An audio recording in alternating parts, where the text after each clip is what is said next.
She told me stay strong and I asked what's that. I ain't never been nothing, that's why the kid rap. She told me stay up and I told her that's facts. I told her that's facts. I told her that's facts. That's facts. I ain't never let them break my spirit. That is a dying child with his hands cuffed behind his back, with everyone around him lying their asses off, and the police ignoring his pleas, his begging, his pleading that he's dying. Look how pale he is. They found liters of blood in his lung. Liters of it. Look how pale he is. Now, I want you to watch this last bit, this bit here, because this bit that's coming.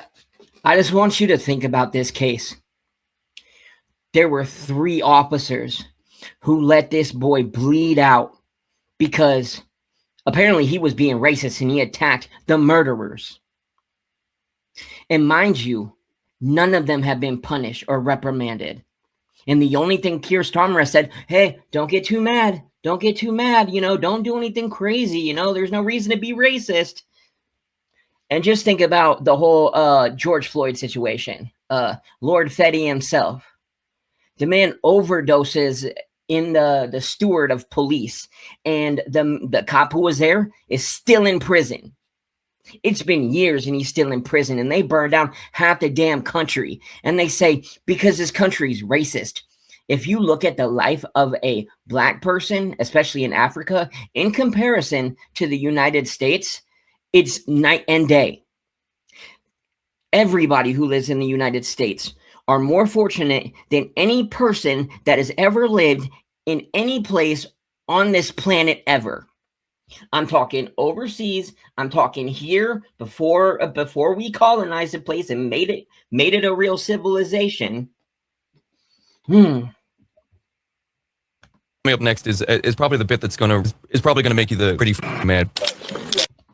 I mean, they say it's so bad for us here, but every single time one of these dudes who says, I'm leaving America to go home to Africa, they go there and they realize that Africans want to swindle them every day because they don't see them as brothers. They see them as rich Americans because that's what we are.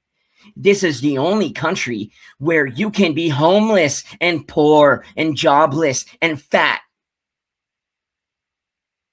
and do drugs every day. For free, somehow. Yeah, okay, please. Go back, Make your pilgrimage to wherever you want to go. Because it's not going to be any better than here. And? Because this is what happens over there. The police cuff a man who's bleeding out. The hand in the cuff, man. I can't breathe, he said. The panic. This poor boy. This isn't some low-class scumbag from some sort of council estate. This isn't some repeat offender drug addict. Okay, this isn't that George Floyd who says he can't breathe because of the fent he was on. There's your leftist hero, a drug addict who held a knife to a pregnant woman's stomach, apparently. Leftists hate it that our martyrs are these people. They're Charlie Kirk, they're Henry Novak, Irina Zarutska. They are... Okay, we gotta be on... So, that's a rumor. George Floyd never held a knife to a pregnant woman's stomach, though. That never happened. He did, although, rob a house while a pregnant woman was living inside of it, which is messed up. But those are 2 very different things. He was still a scumbag who died of an overdose, and the country shouldn't have burned because of it, and it wasn't a racist problem as to why he died. But he didn't do that. I want to keep the facts as real as possible. Actually, the people they wish they had on their side. You won't get this for them. Because leftism is comprised of scumbags, their martyrs and heroes are also scumbags. You want to be on the right side of history? Be on the side of history whose political martyrs are not drug addict criminals. Yeah.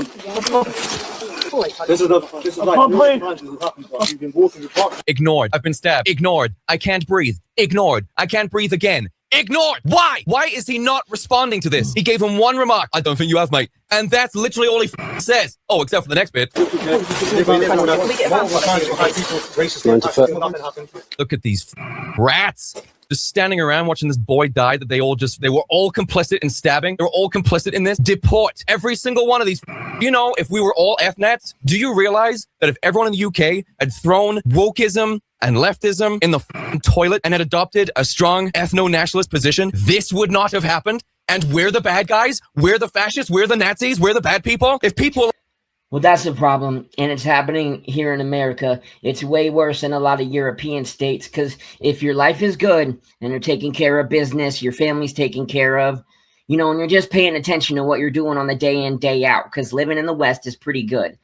A lot of times you don't pay attention to how it's like a frog in the water and he dies because he doesn't notice it boiling. You know, the water's damn near boiling in damn near every single European country, and they're just trying to keep a lid on it. I swear to God, if the Muslims wanted to take over the UK tomorrow, UK don't have his own military to stop it. No freaking way. They could kidnap Keir Starmer. What the hell could the the Royal Guard do about that? The suits of armors that they had are all in freaking museums now.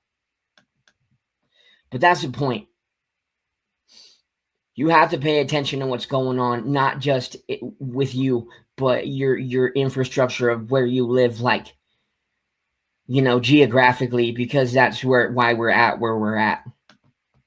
Like me, we're running this country. Ethno-nationalist, white state. This kid would be alive. We're supposed to be the bad ones. Diversity is literally killing you. Actively. What? It's actively, directly killing you. Under a governance of something like Restore Britain, of someone like myself, of someone who wants to see every single brown face deported from this country. Take your claims of racism and stick them up your ass. I don't care. All their own countries are shit. That doesn't surprise me. Have you seen what they've done to the neighborhoods that we gave them over here? It looks eerily similar to their own homes, doesn't it? Ethnets are supposed to be the most evil neo-Nazi fascist, fascist Hitler, fascist, evil neo-Nazi Hitler fascists, racists. Yeah, this kid wouldn't have died. If those people were in control, this kid wouldn't be dead. Third time.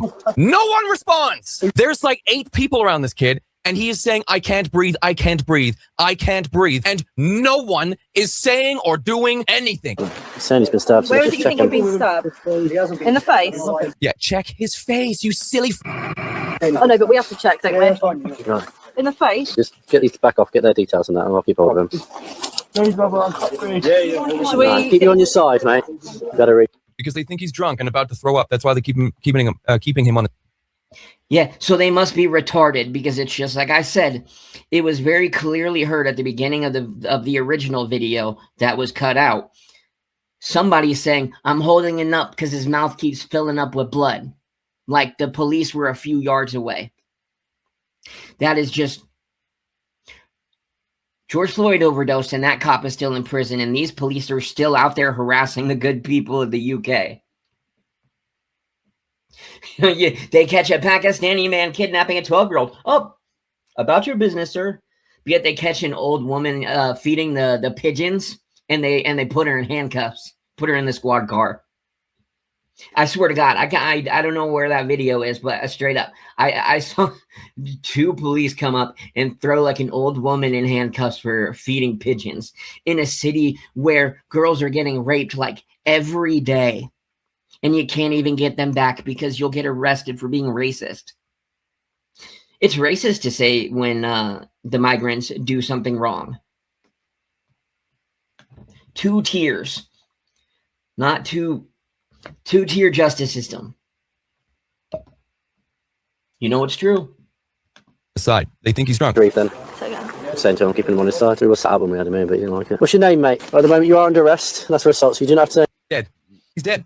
The last thing this poor kid heard as he was dying were people lying their asses off. The guy who just killed him, standing right over him, not cuffed. And I heard reports that Vikram Dickwad was taken down to the police station, uncuffed, and was brought into the kitchen to pick out some food as they went through the details of the stabbing with him. Well, I'll tell you what, the floodgates have finally opened here, okay? British people have finally figured out that our police are actually lapdogs for a Marxist prime minister who doesn't like white people. He hates white people, and there's got to be some sort of training that these police are going through, or there's got to be some sort of personality type, some sort of ideological prerequisite where you have to be a cop and you have to be hyper racist against white people, because how else are you going to try and jack up the numbers of white arrests in comparison to blacks? If they may harm and defense, if you do not mention one question, I'll switch you later, Lanico. Anything you do. He's dead, by the way, right here. He's not breathing anymore. And while this stupid, brain dead, festering, rotting donkey shit of a guy is reading his last rights, reading his rights here. He's reading his rights to a kid who just died. He's not real. Yeah. I mean, he was so close to death by the time they got there. And this is minutes later.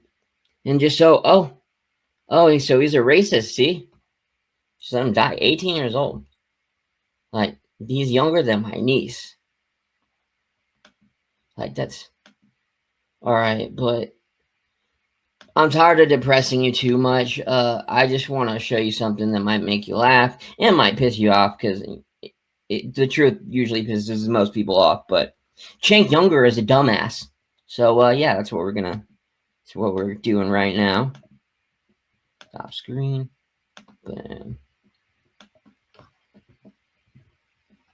Just give me a second. I'm new to streaming and making